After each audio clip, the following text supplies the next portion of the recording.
Hello friends. Today we will be discussing a very important topic in gynecological oncology. So you will find questions every year from this topic, and I can understand that it can be little difficult and a lot confusing at times, but there is a way to learn it and to mark all the questions correctly. Whenever you read any cancer, any gynae cancer, as a matter of fact, you should always do relative learning. So when you are going through risk factor of one cancer, you should always have risk factor for other cancers in your mind. Okay. So because risk factor for one cancer can actually be protective factor for another cancer. Plus, you have to be very thorough with your staging. And as far as treatment is concerned, again, relative learning. So you should know where do we do surgery, and where do we do where do we give chemotherapy, and where do we give radiotherapy. So it is basically the relative learning. One cancer you do surgery, then immediately it should come into your mind, okay, fine, what do we do in ovarian cancer, what do we do in endometrial cancer. So then there will be a flow and you will actually master this subject. So let us move forward to the topic. We will first learn about cancer cervix. So before I move forward to the cancer cervix, let us know what are the pre-malignant lesions of cervix. So we always talk about CIN, dysplasia, but we should also know there is a nomenclature to this classification. So whenever we say CIN, cervical intraepithelial neoplasia, we are actually talking about Richard classification, okay? And when we say dysplasia, we are talking about Regan classification. Okay, so these are the two nomenclatures for this classification. So moving ahead, cervical cancer is the most common gynecological malignancy in India. Okay, cervical cancer is also the most common cause of post-menopausal bleeding in India. Also, cervical cancer is the most common cause of pyometra. So these are straight questions which you should know. It is the most common gynecological malignancy in India, asked quite a few times. Most common cause of postmenopausal bleeding in India, and is the most common cause of pyometra. And cervical cancer is one cancer against which screening program is available. It is also one of the very few cancers against which vaccination is available. Okay, so vaccination is of two types. We have quadrivalent vaccination and we have bivalent vaccine. We will know it further that cervical cancer is basically caused by HPV, human papilloma virus. So there are four types, four clinically significant types. We have low risk type 6 and 11 and high risk type 18 and 16 and 18. So bivalent vaccine protects against HPV 16 and 18, whereas quadrivalent vaccine is protective against 6, 11, 16 and 18. Okay, because it is protective against 6 and 11 as well, therefore it can be given to boys also. Okay, so the vaccination actually starts at around 11 to 12 years of age, so we vaccinate young girls for it.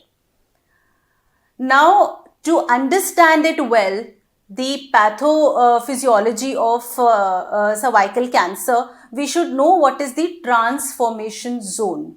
Okay, because transformation zone is the zone where CIN and dysplasia arises. Okay, so basically CIN or dysplasia or other pre-malignant lesions of the cervix, it starts in transformation zone. So this is another question for you.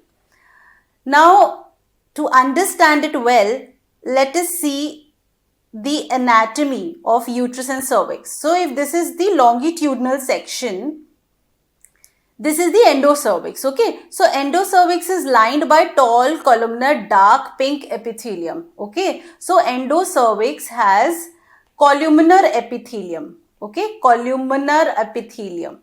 The ectocervix, on the other hand, is lined by stratified squamous epithelium. Okay, ectocervix is lined by a stratified squamous epithelium. So the junction between the two is understandably called as squamocolumnar junction. So it is somewhere here. Okay. So if we take a transverse section, then this is the squamocolumnar junction, the junction between the ectocervix and endocervix, or precisely between the stratified squamous epithelium and columnar epithelium. This junction, however, is not stable. Under the effect of hormone, it tends to move out. Okay, it tends to move out. So what happens? It is also called as cervical ectropion. So the inside of the cervix, the endocervix, it actually flips outside to cover the ectocervix. Okay, so now this actually becomes something like this. Okay, so the endocervix, which actually, the columnar epithelium which actually lined the endocervix, now comes outside and covers a part of ectocervix. Okay, so this is the dark pink epithelium which lines the ectocervix now, and this is the light epithelium of squamous type. Okay, but this is not something that's normal for the body. So the body tries to bring it to normal. So the body tries to heal it. How does it heal it? There is healing by squamous metaplasia. Okay, healing is by squamous metaplasia. What does that mean? Metaplasia by definition is conversion of one adult type cell to another adult type cell, one adult type epithelium to another adult type epithelium.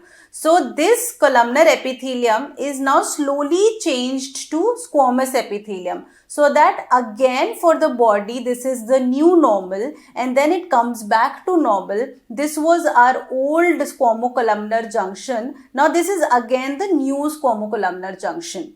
So this was old squamocolumnar junction, and this is the new squamocolumnar junction.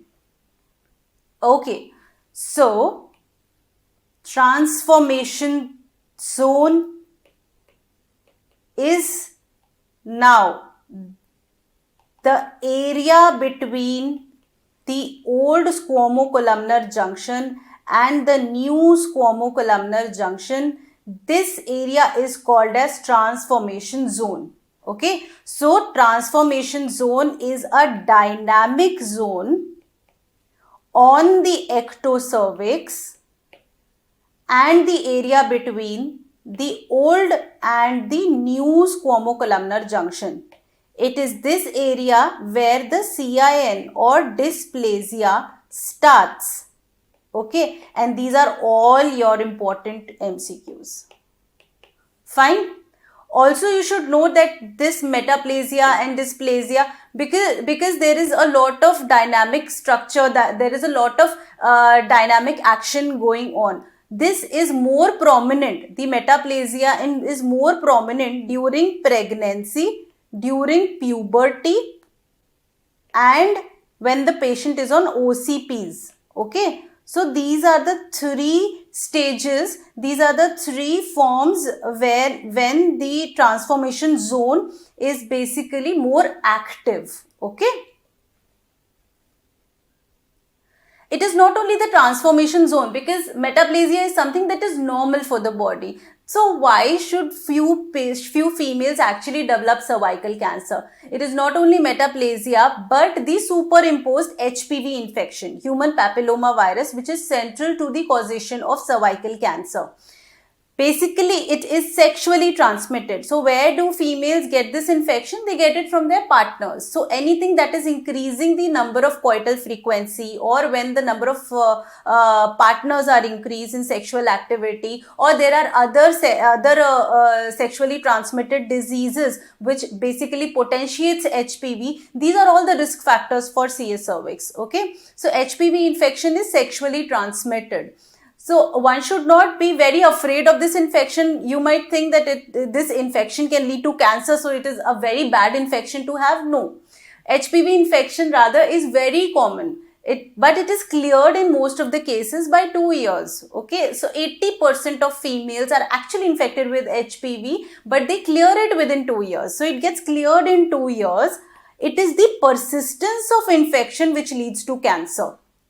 Okay, so by virtue of our immunity, we are able to clear that infection off. But in case that infection is not cleared, either the immunity is poor, the patient has AIDS or other sexually transmitted infection, or whatever be the cause, if the infection is not cleared and it persists in the body, then the viral DNA is integrated with host DNA. This integration leads to formation of viral proteins. These viral proteins are basically responsible for carcinomatous growth. Now we should know what these proteins are. There is protein E1 and E2. Okay. Then we have protein E6 and E7. Okay. E1 and E2 is responsible for viral replication. Okay. E6 and E7 on the other hand is responsible for malignant transformation. This is another question. E1 and E2 is for viral replication. E6 and E7 leads to malignant transformation. E6 transcribes to P53 and E7 to retinoblastomas gene. So basically these are very important gene in oncogenesis. So E6 and E7 is responsible for malignant transformation via P53 and retinoblastoma respectively. E1 and E2 is responsible for viral replication. So again, are all the HPV types harmful? No, we have 50s and hundreds of HPV types, but there are only few that are actually clinically significant. We have low risk HPV and then we have high risk HPV. Okay. So low risk includes HPV 6 and 11 as we discussed earlier, and high risk includes HPV 16 and 18. Okay. So HPV 6 and 11 is responsible for anogenital warts. It also causes, when it is fulminant, it causes condyloma acuminata. It also causes laryngeal papillomatosis. Okay, so this infection, laryngeal papillomatosis, this is not present in the female, in the women. It is present in neonates. So any patient who has active genital warts and she delivers a baby, the baby can develop laryngeal papillomatosis, which is why if there is active genital wart and the patient is in labor, then she should be offered cesarean section instead. Okay, so this is also one question. Now, when we have HPV 16 and 18, HPV 16 is the most common carcinogenic type of HPV. Okay, this is the most common HPV associated with CA cervix, and we know that the most common histopathological type of CA cervix is squamous cell carcinoma. So HPV 16 is associated with squamous cell cancer of cervix. Okay, so it is the most common and it is associated with squamous cell cancer of cervix. Then we have HPV 18. It is the most specific. Okay, it is the most specific. So HPV 16 is most common, associated with squamous cell carcinoma. HPV 18 is most specific and it is associated with adenocarcinoma of cervix. So whenever we talk about adenocarcinoma, we'll talk about it further. There are few things that should come into your mind. Adenocarcinoma is on the rise and adenocarcinoma is associated with HPV 18. It is also seen more commonly. Adenocarcinoma is HPV 18 association. It is seen more commonly in young females, and it is that form of cervical cancer which is associated with OCP use. Okay, it is on the rise. The past few decades has seen a significant rise in adenocarcinoma. 18, young female, OCP use. Okay. So when we talk about progression, there is this infection, and we know that persistence of infection is basically responsible for cancer.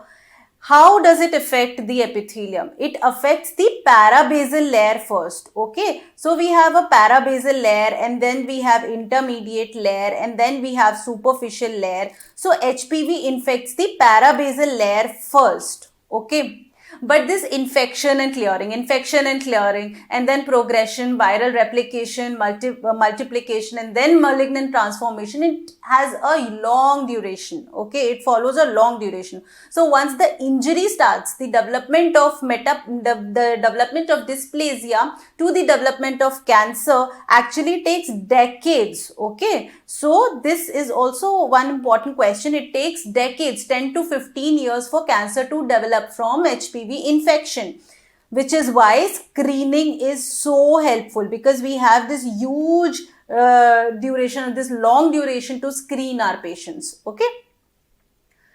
So how does it affect? What is the histopathological examination? There is formation of coilocyte. So what is coilocyte? Suppose this is a normal epithelium. Okay, this is a normal cell. This is the nucleus and this is the cytoplasm. There is a perinuclear halo that forms. So if this is cytoplasm and this is the central thing is nucleus, there is a perinuclear halo. Alright. So perinuclear halo is actually nothing but coilocyte, and this is a marker of HPV infection. But again, I want to emphasize, it is just the infection. It clears off in most of the cases. So it is a marker of HPV infection, which is basically a low grade pathology. But the problem lies when it transforms to dysplasia. So our whole screening methodology is focused on identification of dysplasia. So what is dysplasia? Dysplasia is when this type of cell actually transforms to this type of bad cell. Okay, so the nucleus, there is increased, altered nucleocytoplasmic ratio. There is hyperchromatic nuclei. The nucleus is hyperchromatic, and then there are increased mitotic figures. Then we say that now the dysplasia has occurred. But again, it starts from the basal area. So it affects parabasal cells. So it grows from year to year. Okay. So dysplasia is nothing but CIN. Okay. There is another form of calling dysplasia. It is cervical intraepithelial neoplasia. So CIN1 is when the lower 1/3 is involved.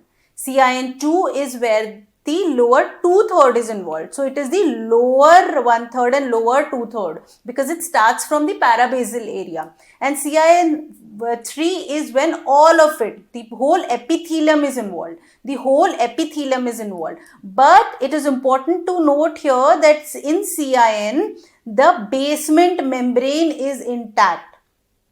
Okay, the basement membrane is intact. Once the basement membrane is breached, we say that it has now progressed from dysplasia to cancer and there is invasion. Okay.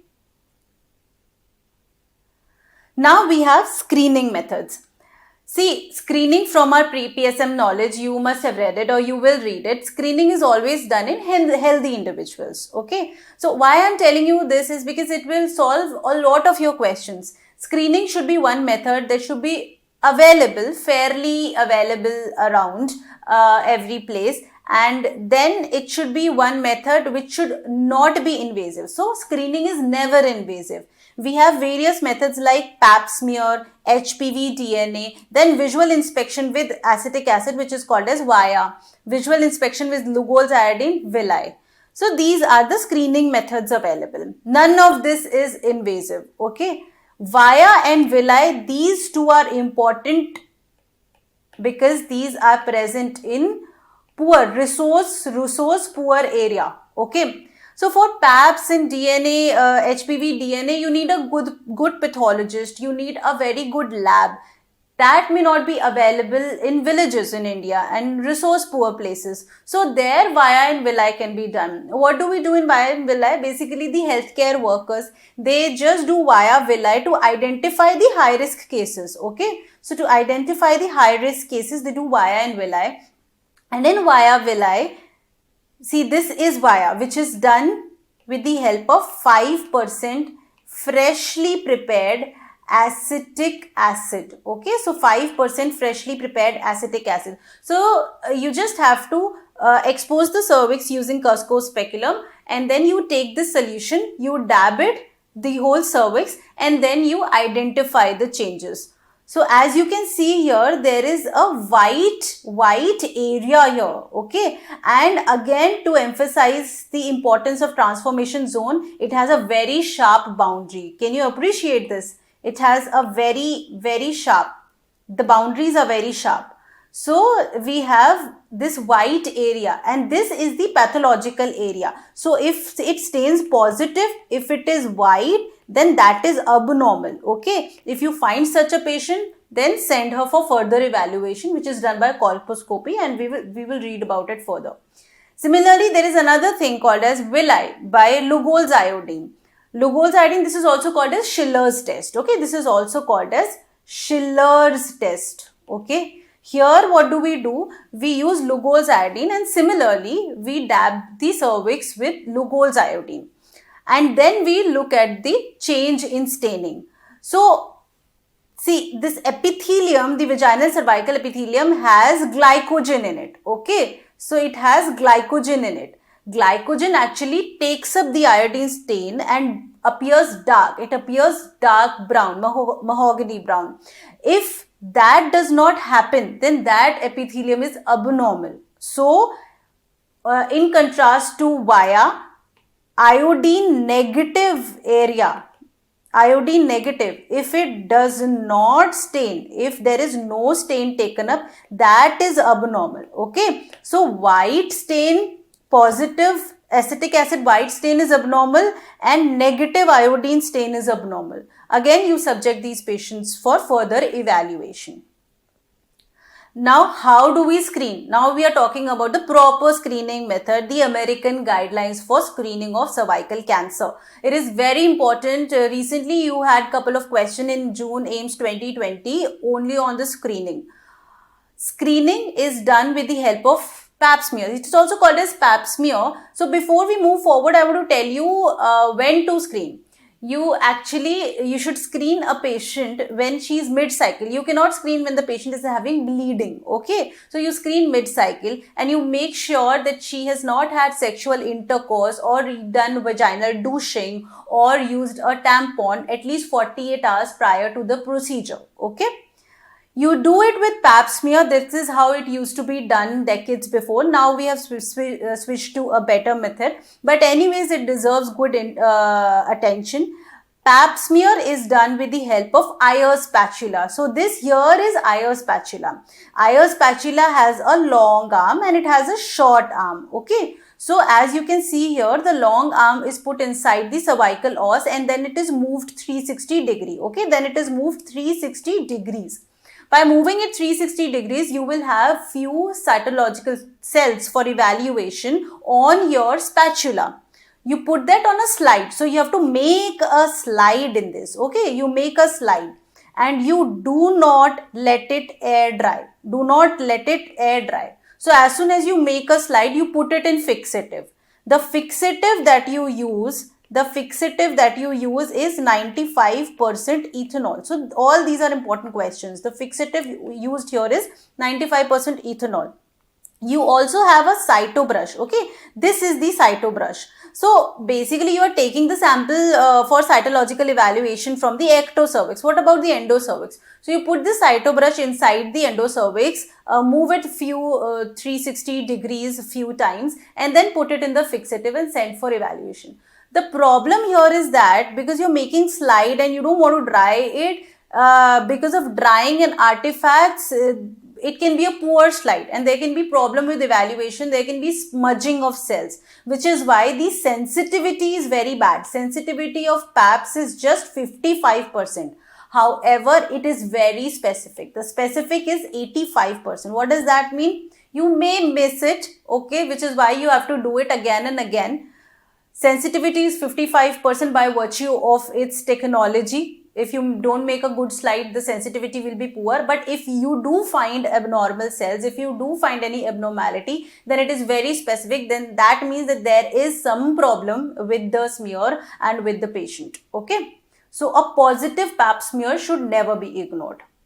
So now, because of all these problems, now we use liquid-based cytology. So PAPS and LBC both are measures to understand, to take cytology. Okay.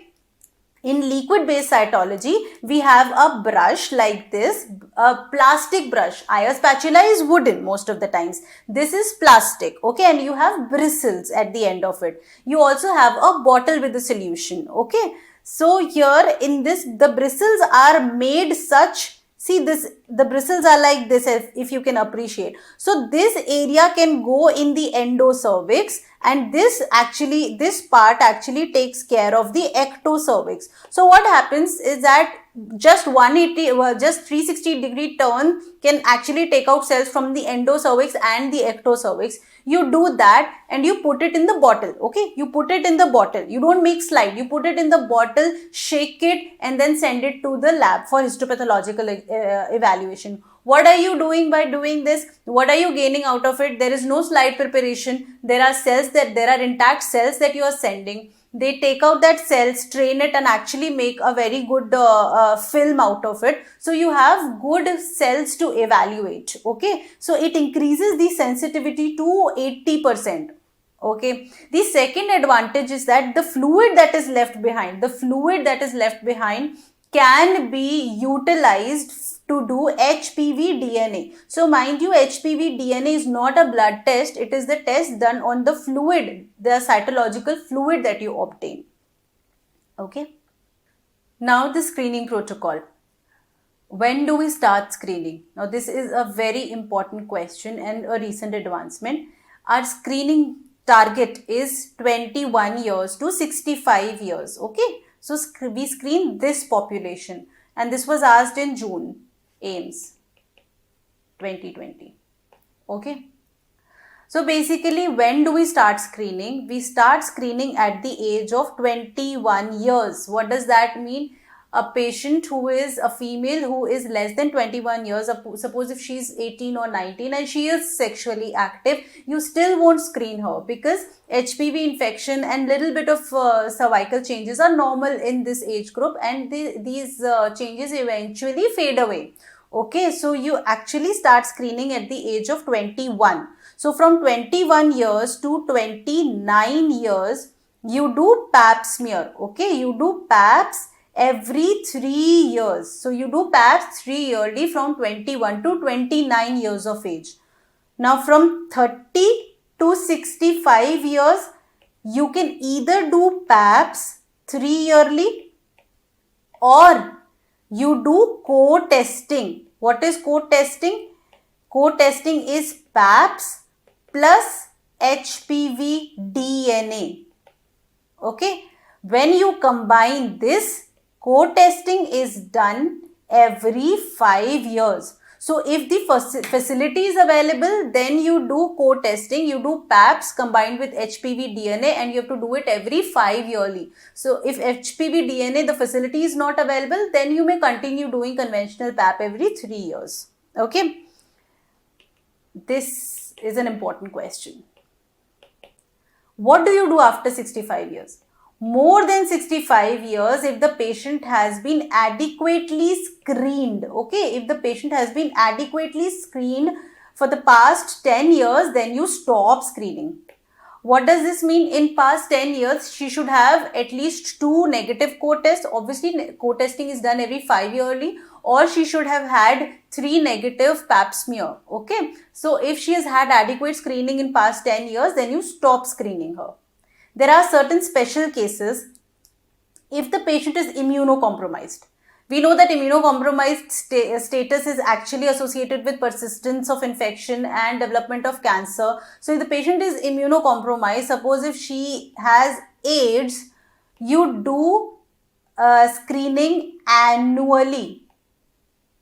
Okay, so screening is annual, every 1 year. in AIDS and other immunocompromised status like organ transplant on steroids or DES, in utero DES exposure, okay? But they frequently ask question on AIDS. If she has AIDS, we know that cervical cancer is an AIDS defining illness. You do it annually.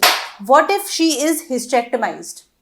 If she has had hysterectomy, then if it was a supracervical hysterectomy means the cervix was left in situ, then you continue screening. So if there is cervix in the body, so if cervix is present, the screening should go on, okay? Then you screen. What if she has had total abdominal hysterectomy? When you've removed cervix and all, if she is hysterectomized, what do you do then? If she has had total abdominal hysterectomy, then you see what was the hysterectomy done for. If it was done for precancerous lesions of the cervix, if suppose it was done for CIN, then you still screen, okay? You still continue to screen. Okay, but if it was done for some other lesion, okay, some other benign lesion, then you stop screening, okay? So if it was done for say fibroid, then you stop screening, but if it was done for CIN, then you continue to screen annually, again annually here. So when do you stop screening? After 65 years of age. If the patient has had hysterectomy for benign lesions, then you stop screening, otherwise you always screen. What about vaccination? What if the patient has had a vaccine? Do you screen or not? You still screen, okay? You still screen because this vaccine is relatively new. We have just started giving it. We don't know whether it is effective or not. The effectivity we will know when these 11-12-year-old actually reach 50 to 60 years of age. So as of now, screening should be done even if the vaccine has been given.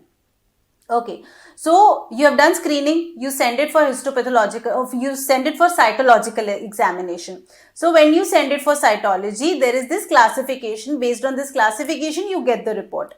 It is NILM, which is basically normal, okay? NILM stands for negative for intraepithelial lesion or malignancy, okay? NILM stands for negative for intraepithelial lesion or malignancy. That is a normal report, okay? Otherwise, there can be infection. Now, it is important to note that there are 5 types of infections which can actually be seen on cytology. Trichomonas vaginalis, okay. Then Candida can be seen. Bacterial vaginosis, because there is shift in flora which you can appreciate on cytology. Then actinomyces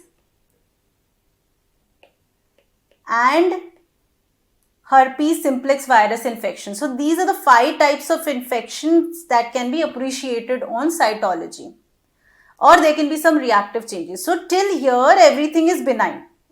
The problem starts here when there are some squamous changes or glandular changes. We will talk about squamous changes mainly. If there is any abnormality, it can be either atypical squamous cell. Atypical squamous cell can be of 2 types. There can be atypical squamous cell of undetermined significance. This is a very important cytological report. This is also called as ASCUS. Okay, this is also called as ASCUS.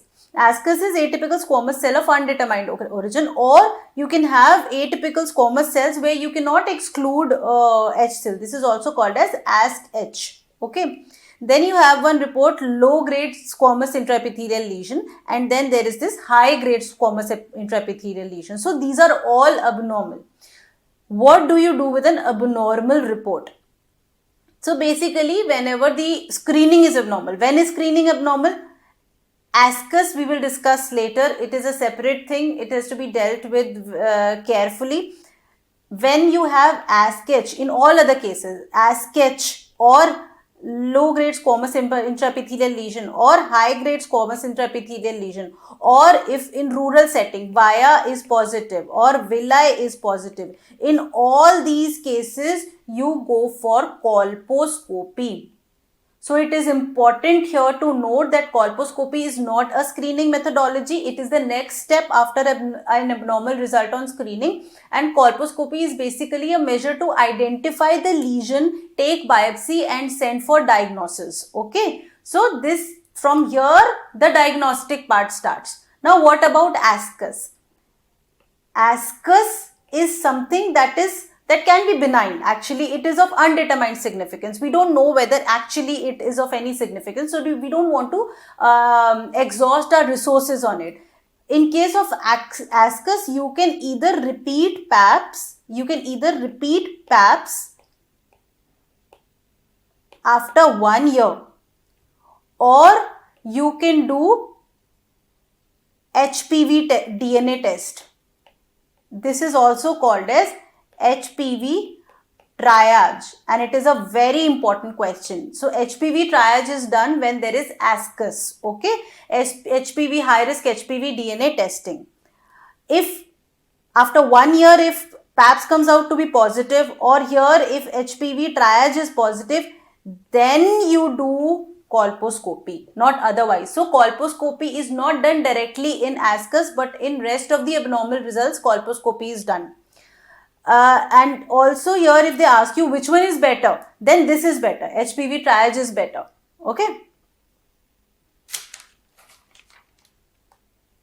Now let us know what colposcopy is. See, colposcope, this is colposcope. Okay, this here is colposcope.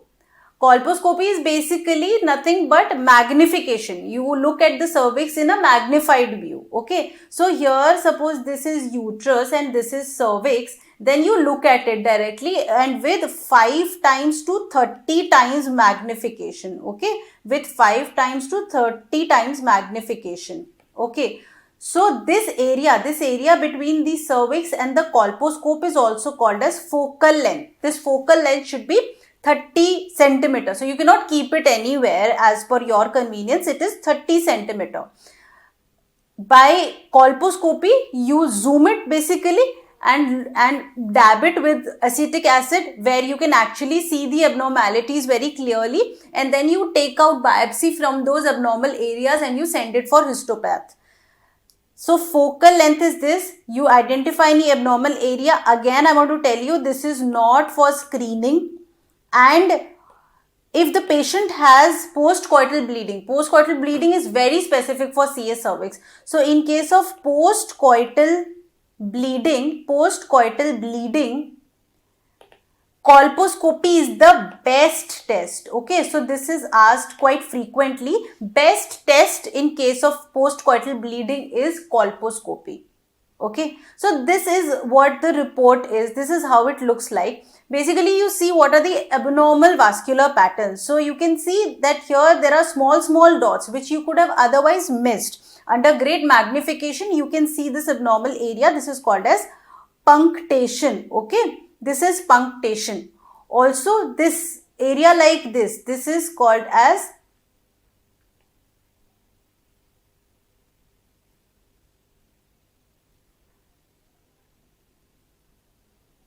mosaic pattern. Okay, this is mosaic pattern. It also looks like tiles. Okay, this is mosaic pattern of punctation. Both these areas are abnormal. Okay, so to summarize, if a patient comes to you, you do screening. Screening you can do either by PAPS or by LBC. Okay, and you send it for cytological evaluation. Okay, you send it for cytology. If you see any abnormal result, then you do colposcopy. Okay, then you do colposcopy. In colposcopy, basically you add you add acetic acid and you identify. Colposcopy is basically to identify abnormal looking areas so that you can take biopsy from it. Okay, when you take biopsy, then this biopsy may suggest you what kind of a lesion is that. Is it CIN1 or CIN2 or CIN3? So this here is diagnosis. Okay, and diagnosis, and this here is screening. Okay. So again, as you can see here, the cytological evaluation is used for screening. So this Bethesda and PAPS is basically screening. The histological classification is diagnosis. So CIN and dysplasia is diagnosis. Now we move forward with CIN. CIN is cervical intraepithelial neoplasia. So all our screening methodologies basically focused on identifying CIN. CIN is nothing but dysplasia, okay. So CIN1 is when lower 1/3 is involved, and this is mild dysplasia. CIN2 is when lower 2/3 is involved, and this is moderate dysplasia. CIN3 when all of the epithelium is involved but the basement membrane is intact, and then you call it severe form of dysplasia, okay. So when you talk about management of CIN, you should first know the severity of the situation. CIN1 is rather not so severe, not so aggressive, because it regresses in 80% of the cases. So all these figures are important, okay. So it regresses in 80% of population, and it progresses to cancer in less than 1% of population. CIN2 on the other hand regresses in 60% cases and progresses to cancer in 5% cases. CIN3 is very bad thing to have. It regresses in only 30% of cases and the rate of progression is 20%. So this is something that should be taken with great importance, okay. So when you manage CIN1, you know that it is little on the benign side. So here what do you do? How do you manage it? You observe. Basically you observe, okay. So you observe it for how long? You observe it for 2 years, because we know that most of these lesions are taken care of by the body within 2 years. But even after 2 years, if still the histological report shows CIN1. If the CIN1 persists after 2 years, then what do you do? Then you have two options. You can either do cryotherapy or you can do excision. You can excise that place with the help of LEEP. Okay, so cryotherapy has its importance only in CIN1. What is cryotherapy? Cryo means cold. Okay, so here you use a gun. As you can see, this is the apparatus. There is a gun here, and it throws liquid nitrous oxide, which is at minus 22 degrees centigrade. So you have freeze thaw freeze cycle. You push it, freeze it for 3 minutes, and then you wait, and then you again freeze it for 3 minutes. So what happens is that all the cells that are surrounding the os, they undergo crystallization and they finally break. Okay. The most common side effect is copious vaginal discharge. Okay. So you have vaginal discharge. That is the side effect of cryotherapy. Okay. So as you can see here in the picture, the gun, however, is made in such a way that it goes inside the os and it fits around the os. So if you have any lesion around the os, like the transformation zone, only this can be taken care of. Okay. So you freeze it and then it leaves a crater like this. Okay. It leaves a crater like this. But you can very well imagine if there is a lesion here somewhere, if it is far away from the transformation zone, that cannot be cured with cryotherapy. Okay. For those few lesions, you may need excision therapy. Okay. Now next is significantly more important thing, CIN2 and CIN3. So CIN2 and 3 are very important to deal with, and you have to excise these lesions. These are high grade lesions and excision is the only way to go about it. How can you do that? You can either use laser for it, which is called as loop electrosurgical excision procedure. So not laser precisely, it is loop electrosurgical excision procedure, LEEP. Or you can do conization. Okay, you can do conization. Out of this, if there is an MCQ, you always prefer LEEP. Okay, whatever be the age or whatever be the parity, you always do LEEP. There are very few indications for conization, and I will tell you why.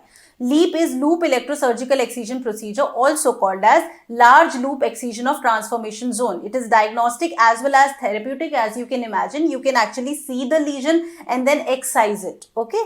So the advantage here is that we have these loops. As you can see, this is a loop. It is a very thin wire and this is attached to cautery. So the cautery basically sends the electrical current which is converted into thermal energy. And by thermal energy, you put it around the cervix and then you scoop out a lesion. Can you see this? You are scooping out a lesion. So that leaves a depression and you get a saucer shaped lesion outside. You send that for histopath. The advantage here is that it not only cuts the lesion, it also coagulates it. So what you get after the procedure is that it is a very clean area which has very well coagulated and there is no bleeding. Okay, there is no bleeding. Okay, it is an OPD procedure. You don't need an OT, you don't need anesthesia. And because it is not removing any chunk of cervical tissue, so the incidence of incompetence is less. So there is no cervical incompetence. Okay. So which is why it is preferred especially in nullipara females. Any which ways, whatever be the age, whatever be the parity, LEEP is always preferred because of all the advantages. Then you may ask, why the hell do we have conization? What do we do conization for? See, the problem with conization is that it needs OT, because it is a procedure that removes a chunk of cervical tissue. See, this is the endocervix and this is the uterus. Okay. So what do we do in conization? We take this part out. Okay. This is a cone. So it takes little bit of endocervix out, it takes little bit of ectocervix out. So this is removed. So a cone of cervix is basically removed. It is removed with the help of scalpel. So if you are using scalpel, which is why it is called as cold knife, because there is no heat involved. You use a scalpel, which is also called as cone biopsy, because you are removing a cone. Because you are using scalpel to actually cut the cervix, it needs OT, it needs anesthesia, there is bleeding involved, and it can also lead to cervical incompetence. Okay, it can also lead to cervical incompetence. So what are the indications of conization? Conization is done if these indications are very specific. So conization is preferred if there is a micro invasion suspected. Okay, whenever there is micro invasion suspected. Second indication is when endocervical curettage is positive, especially in HSIL cases. So whenever you get HSIL in cytology and you send her for colposcopy, then you also take endocervical curettage. You also do it. By endocervical curettage, you take out the endocervical cells. So if that is positive, you have to remove endocervix also. So there you do conization. Also, if there is any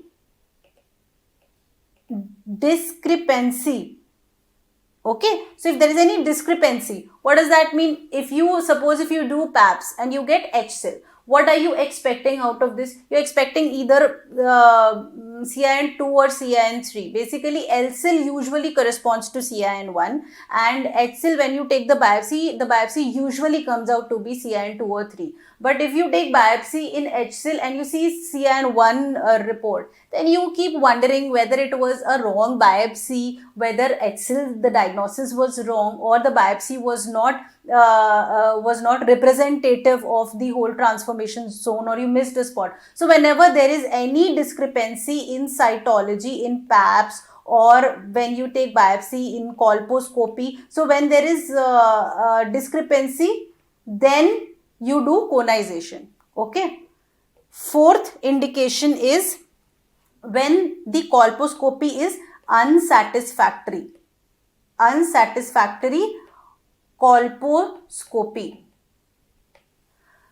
Unsatisfactory colposcopy means when transformation zone was not visualized. Okay, was not visualized. So when transformation zone was not visualized properly. So for colposcopy, you have to actually see the entire transformation zone. Only then you can call it satisfactory. But if you could not see the transformation zone, you don't know what lies behind, lies around the area that you saw. In those cases, you do conization. So your first question is, what is unsatisfactory colposcopy? It is when you're not able to see transformation zone. And what do you do in such cases? You do conization. Now, fifth indication is when you see any atypical glandular cells. Okay, atypical glandular cells. Okay. So basically in atypical glandular cell, you want to see where these cells are coming from. We have been talking about all these squamous abnormalities. So this H cell, L cell and ascus, these are all squamous. But if you get atypical glandular cell, then you do conization. Okay. Now we move ahead with cervical cancer.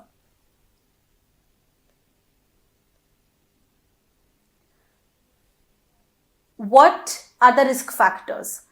Now, anything that is increasing the possibility of HPV infection will actually be a risk factor for CA cervix. So, more the number of sexual intercourse and the number of partners, higher the chances of acquiring infection, right? So, early coitus, high parity, multiple sexual partners. Also, if there is any other factor that increases the HPV persistence, that is chlamydia, herpes, AIDS, and also seminal fluid histones. These are all risk factors for cervical cancer. Now, poor hygiene and poor socioeconomic status is usually associated with poor immunity. Okay, so these are all risk factors. So if you know the pathogenesis, you really don't need to mug it up. Next risk factor is smoking, and as other cancers, smoking is a risk factor here also, and smoking basically leads to squamous cell type of cancer, squamous cell cancer of cervix. OCP is also related, and we know that OCP can lead to adenocarcinoma of cervix. Okay, then immunosuppression like AIDS. Also, DES exposure in utero. DES is a drug which if mother takes when there is a female fetus inside, then it can lead to this cervical and vaginal carcinoma, vaginal adenosis, and it can also lead to structural abnormalities in uterus and cervix like T-shaped cavity in the uterus. Okay, but this was banned way back, and such exposure, such abnormalities are not seen nowadays. Okay, so it is important here to note that what are not the risk factors for cervical cancer. Early menarche, late menopause, family history, obesity, these are not the risk factors for cervical cancer. These are risk factors for endometrial cancer. Okay. Now the histological types. The most common type of cervical cancer is squamous cell cancer. Now, squamous cell cancer has these subtypes. Okay, there is large cell keratinizing cancer, there is large cell non-keratinizing cancer, and then we have small cell cancer. Out of all these subtypes, the large cell keratinizing cancer is the most common subtype. And out of all these subtypes, the small cell cancer is the cancer which carries poor prognosis. Okay, this carries poor prognosis. Then we have squamous cell cancer. Then second is adenocarcinoma, which is on the rise. Then I want to mention one more cancer because it is very interesting to note that cervical adenosarcoma, unlike other sarcomas, it carries good prognosis. Okay. Now the clinical presentation of CA cervix. The incidence is bimodal. What does that mean? It is not only the old females that are prone to it, it is seen in the younger population as well. So first incidence is around 30 to 40 years of age, that is first wave, first peak, and then the incidence again increases at 50 to 60 years of age. So the incidence has bimodal peak of occurrence. Okay. The most common presentation of CA cervix is irregular vaginal bleeding. Okay, it is irregular vaginal bleeding. The most specific clinical presentation is post-coital bleeding. Okay, because it is so specific, post-coital bleeding should not be ignored, and the best test for post-coital bleeding is colposcopy. Okay, so because you may say that the first test is PAPS, but even if PAPS comes out to be negative, still you would not leave this patient. You would still do colposcopy. Dirty discharge is one presentation. Pyometra. We know that CA cervix is the most common cause of pyometra. And then there is deep pelvic pain. Okay, in CA cervix, there can be unilateral thigh and hip pain. In fact, there is a triad.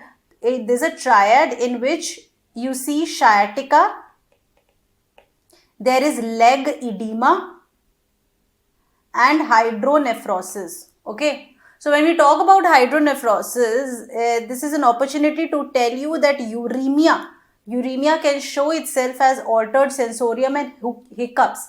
Uremia is the most common cause of death in CA cervix. So most common cause of death in CA cervix is renal failure. It is uremia. Okay. Now how do you proceed? It can be seen as CA cervix, a fulminant CA cervix can be seen as growth on cervix. Now this growth can be an exophytic growth as you can see in the picture, or it can be ulcerative growth where the cervix looks like it is eaten, okay, eaten cervix. So when the patient comes to you with symptoms, what do you do first? You do a per speculum examination. On per speculum examination, if you see a growth, what do? You take punch biopsy. Okay, so in growth you take punch biopsy. So where will you take punch biopsy from? You will not take it from the center of the growth. So if this is the growth, as you can see in the picture, there is some blood also coming out of it. So you have to understand that the growth is friable. Okay, it bleeds to touch, it bleeds a lot. Okay, and suppose if this is cervix and this is the growth, okay, if this is the growth, then the center part is necrotic. If you take tissue from there, first of all, it will bleed torrentially. Secondly, it will show all necrotic tissue. So where should the biopsy be taken from? It should be taken from the margin of normal and abnormal. This margin you should take the biopsy from, and then you send it for histopath. Okay, this is how you diagnose CA cervix. Now, about the spread, most common form of spread is lymphatic. Okay, so the CA cervix has lymphatic spread, and there are primary group of lymph nodes involved and secondary group of lymph nodes involved. Primary group is the group that receives the lymphatic supply first. So primary group of lymph nodes are involved in CA cervix. So this is important. What is this group? So you can remember it by this mnemonic SOAPy. Okay, so we have sacral group, obturator, paracervical, which is also called as parametrial or uterine. Then we have iliohypogastric, also called as hypogastric. And then we have external iliac group of lymph nodes. Although internal iliac is not included here, but obturator and iliohypogastric are a part of internal iliac group of lymph nodes. Obturator is the most common lymph node involved in CA cervix. Paracervical or the parametrial is the sentinel lymph node. It receives lymphatic supply first. And when we talk about sentinel lymph node is most significant, most important in vulvar cancer, followed by cervical cancer. Okay. Now lymphatic spread from primary group goes to secondary group. Secondary group is para-aortic. Okay, it goes to para-aortic and sacral. Okay, so this is an advanced stage. Okay, and these are secondary group of lymph nodes. Inguinal lymph nodes are rarely involved. Inguinal lymph nodes are not involved in CA cervix. And similarly, ovaries are also rarely involved. We will talk about it further, but these are few things that are rarely involved. So you should know about the lymphatic spread of cervical cancer. Now coming to this very, very important part, staging. When we talk about staging, the staging has recently been changed. So previously it was a very, very commonly asked question that cervical staging is clinical. Okay, but now we can't say that. We say it is primarily clinical because the staging has changed. Our approach to management has also changed. It is primarily clinical. Now, what does that mean? Although you do examination and then you tell the stage, but still you can take help of various investigations to come to the final staging. So, investigations which previously had no role in actually staging the cancer are now allowed in staging. So, you actually investigate to stage. Okay. Now, staging is, I cannot emphasize it enough, staging of cervical cancer is very important. So, when we talk about staging, it is stage 1, stage 2, stage 3, stage 4. Okay. So cervical staging, there are few important steps to remember. It does not move upward. Okay, it can move upward, but the upward spread, like endometrial spread or the spread to uterus, does not change the stage. Okay, upward spread does not change the stage.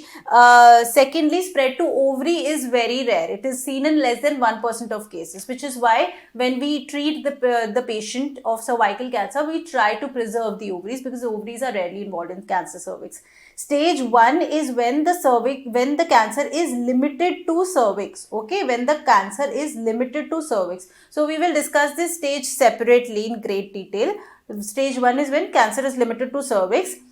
To understand stage 2 and stage 3, you look at it this way. Suppose this is uterus and this is vagina. Okay. This here is the lateral pelvic wall. Okay, this is the lateral pelvic wall here. Okay, so when the upper 2/3 of vagina is involved, we call it stage 2A. When the lower 1/3 of vagina is involved, we call it stage 3A.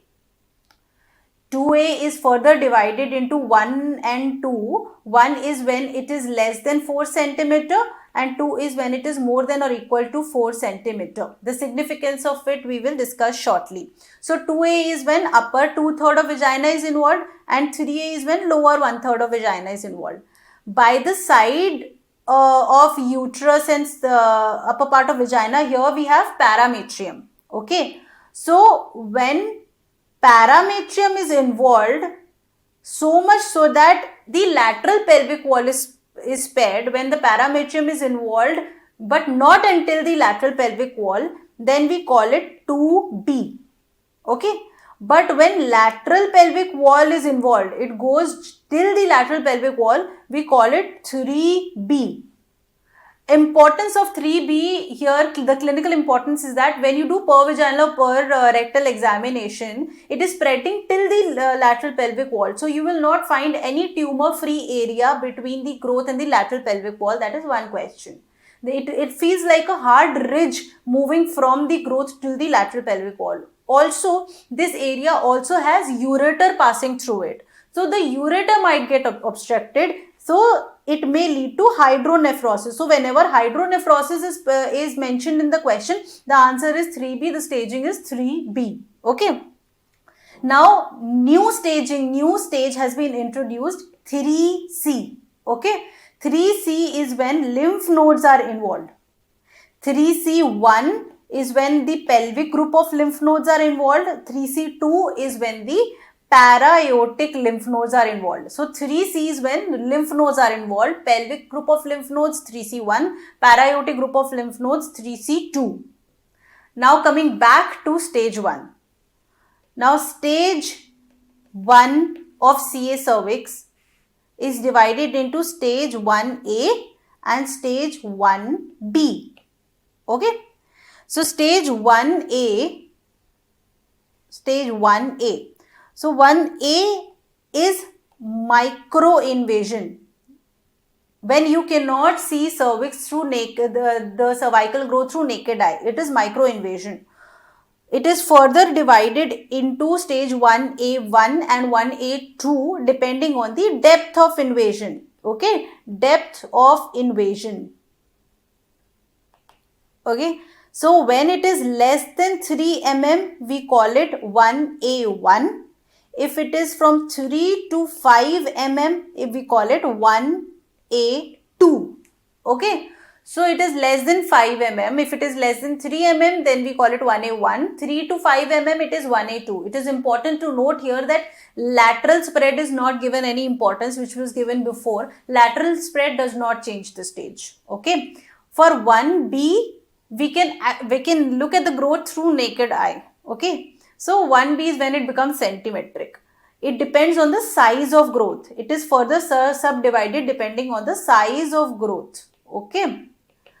When it is more than 1A2, that is anywhere more than 5 mm but less than 2 centimeter. Okay. So it is more than 5 mm but less than 2 centimeter. This is 1B1. Okay. When it is 2 to 4 centimeter, then it is 1B2. Okay. When it is more than or equal to 4 centimeter, it is 1B3. So this is the new stage introduced in recent cancer cervix classification. Now also, if you try to recall it, always recall. So whenever you read cancers, always try to recall and correlate one thing with the other. That is how you will remember it. So more than 4 centimeter, if we read it as somewhere else as well, yeah, it is 2A. So 2A, 2 is also more than 4 centimeter. So this is the staging of cervical cancer. There is this stage 4 also. Okay. So about stage 4. Stage 4 is called stage 4A when we have bladder and bowel involvement. Okay. It is called stage 4B when we have distant metastasis. Okay. Stage 4B when we have distant metastasis. Distant metastasis is most commonly to lung. Okay. Lung is the most common site of distant metastasis. And how does cancer cervix reach lung? It reaches there by hematogenous spread. Okay. Now comes the treatment of cervical cancer. So when we talk about treatment, there are only two treatment modalities which can be utilized. We can either do surgery to take out the growth, or we can give primary chemoradiation. Okay, we can either do surgery or do radiotherapy or give radiotherapy. Why have I written radiation here? Because radiotherapy is the main thing. Okay, and chemotherapy just increases the sensitivity of radiation. Okay. So chemotherapy is there only to increase the sensitivity to radiotherapy. It is the radiotherapy which acts actually on the cancer. So when we compare the two, surgery as well as radiation is equally effective. Okay. So both are equally effective. But the advantage is that the ovaries are preserved in surgery. In surgery, you basically take out the uterus and cervix and the vaginal tissue and the surrounding tissues, but you can leave the ovaries in situ. Whereas, wherever if you give radiotherapy, then the ovaries will be destroyed secondary to radiation. So, ovaries are destroyed. In a young female, anyways, she would like to preserve her ovaries. So, ovaries are preserved, which is why in early stages, surgery is preferred over radiotherapy. Otherwise, surgery and radiotherapy both are equally effective. So the surgical the mortality is also same, the survival is also same. Okay. So it is important here to note that from 2B and beyond, you give primary chemo radiation. Okay.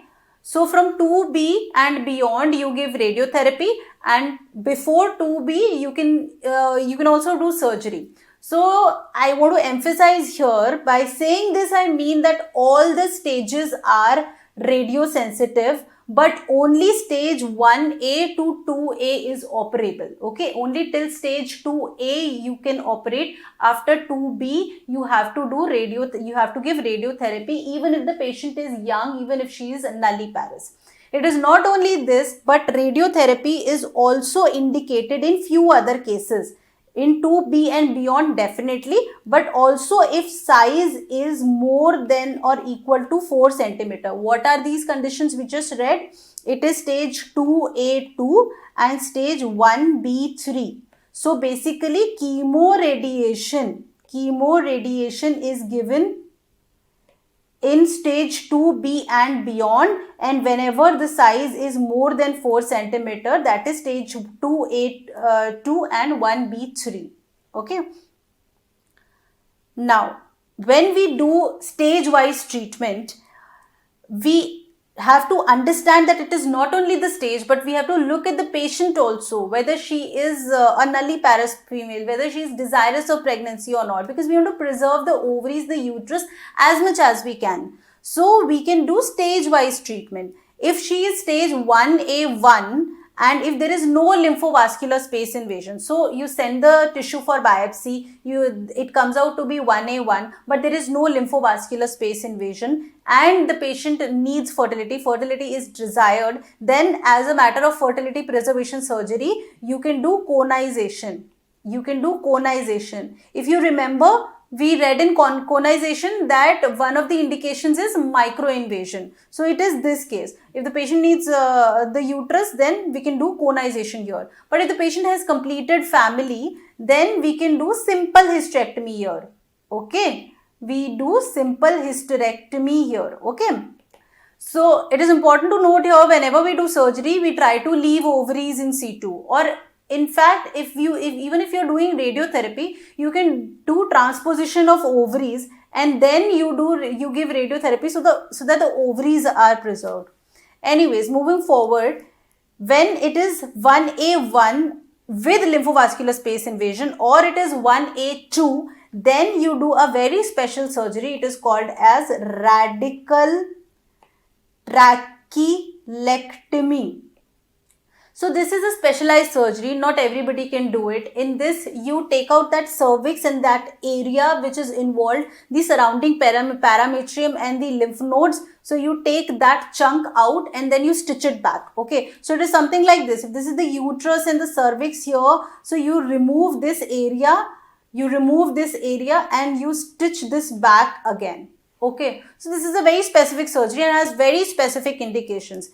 Whenever a fertility is desired, it is done only then. In 1A1, with lymphovascular space invasion, and in 1A2, you can do trachelectomy. Also, when the size is less than 4 centimeter, even in 1B1, you can do radical trachelectomy. So the indication of radical trachelectomy is 1A1, 1A2, 1B1. That's it. Beyond that, there is no fertility preservation surgery available. After this, you have to do hysterectomy. Now, if the family is complete, then here you can do Verdheim's. Hysterectomy. Okay, Verdheim's is basically modified radical hysterectomy where you remove the uterus and the vagina, the surrounding area, plus you do lymphadenectomy also. You do lymphadenectomy also. So you remove lymph nodes also. And here, because once the stage increases, you have to do radical surgery. Okay, you have to do radical hysterectomy with lymph node removal. Okay. Okay, so here when the family is complete, you always remove the uterus and the cervix. When fertility is desired, these are the only two options available. Okay. Now, how do you manage post-operatively?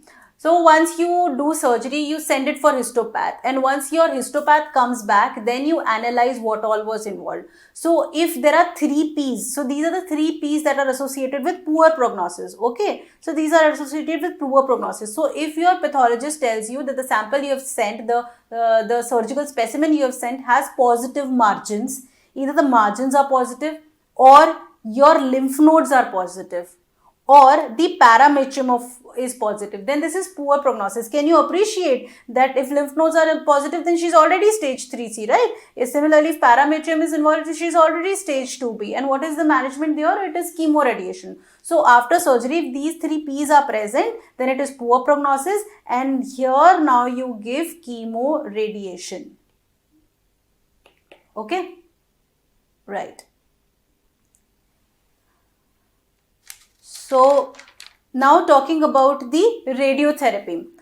Chemotherapy is added to radiotherapy just to increase the sensitivity. The primary thing acting here is radiotherapy only. So the chemotherapeutic agent used is cisplatin. It is cisplatin based treatment. When we talk about radiotherapy, it is the external beam radiotherapy that we use very commonly. Okay.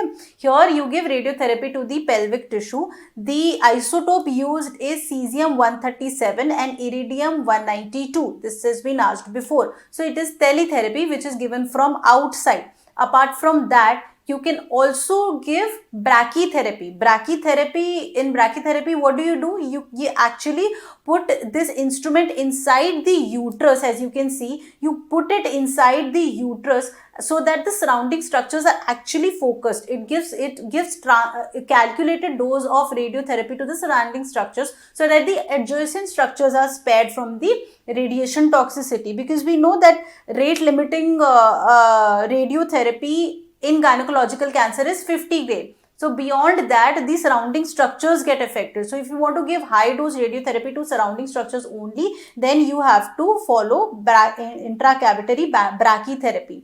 In intracavitary brachytherapy, you mainly focus on 2 points. There is point A and point B. Okay. So point A is the point where parametrial nodes are involved. Point B is a point where obturator nodes are involved. So you focus maximum radiation to these 2 points. Okay. So this is a very small topic, but it demands little bit of attention. What if there is cervical cancer in pregnancy? So it is because of this that if you find any abnormal lesion or any which ways, cervical cancer screening should even continue during pregnancy. So if you have to screen, you screen it in either in prenatal period or early in pregnancy. Okay, because cervical cancer in pregnancy can actually complicate the pregnancy. If you have to do conization, then you don't do it before second trimester because it can lead to cervical incompetence, right? And if the patient has had conization, then she's anyways at risk of cervical incompetence. Now, vaginal delivery is the single most important predictor of recurrence. If the patient has CA cervix and you allow vaginal delivery, there can even be episiotomy site metastasis, which is why cesarean is preferred in such cases, and classical cesarean, because you cannot do lower segment cesarean. There is the cervical cancer lying just next to the lower segment, right? So you do classical cesarean, you take out the baby, then remove the uterus, do your radical surgery with lymphadenectomy. You do it there and then. Also, if there is if it is advanced, then you give post-operative radiotherapy. You try to delay it as much as you can, considering the stage and the pregnancy, how far it has advanced. Okay, so this is where we stop. We have finished CA cervix. Next, we will move on to carcinoma endometrium, and there I will discuss little bit about postmenopausal bleeding as well.